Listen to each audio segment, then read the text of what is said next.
So bubuuin ko na sana tong RHS engine. Nakasalpak to sa Corvette LS7. Ngayon, ang problema nito kaya binaba yung makina, nag-low pressure siya, yung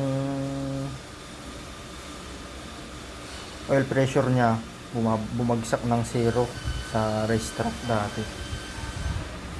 Ngayon, yun yung hinanap namin nung binaba yung makina, yung low pressure niya, bakit siya bumabagsak. So ang naging problema niya noon, ito yung isang lifter nabunot, nahugot, kaya yung langis singaw dyan sa isang butas, sumisingaw. Di bali yung iba dyan nakasalpak, yung isa naman natanggal, nawala sa guide, kaya lahat ng langis dyan na napupunta. Ngayon na bubuuin ko na sana. So ngayon may nakita na naman akong problema niya. Yan na nga yung head niya, bago. Yung head niya bago na yan, kasi yung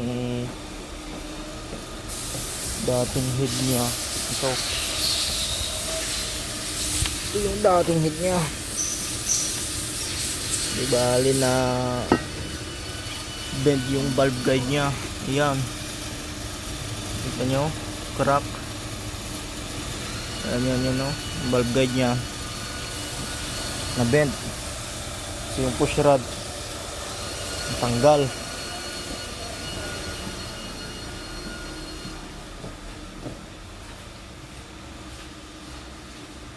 Kaya yung isang lifter natanggal din.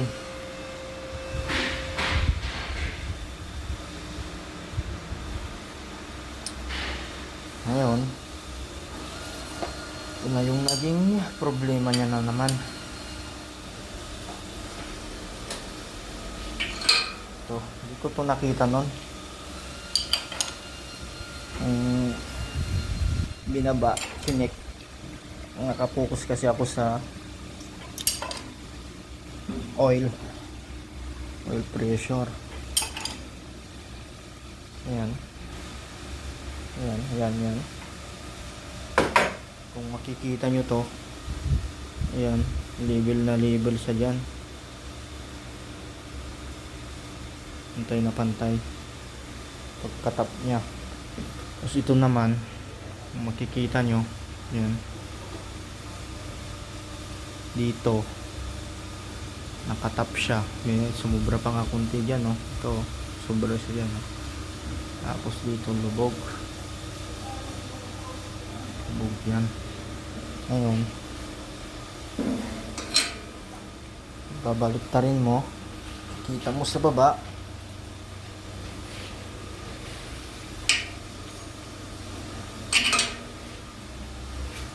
ito sa baba,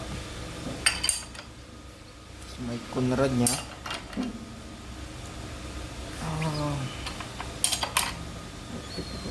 Yan.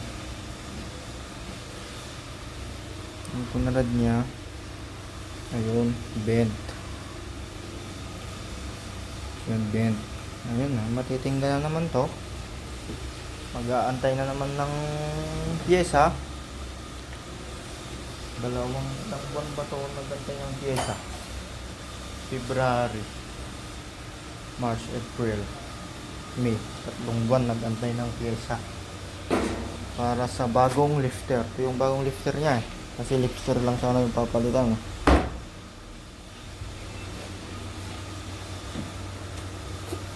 Tapos ito, camshaft. Papalitan na rin yung camshaft. Tapos ito, stud bolt. Ayan. So, tigil ko na muna. Antay ulit ng pyesa. Ang makinang pala to ay RHS block. RHS block. Ayan.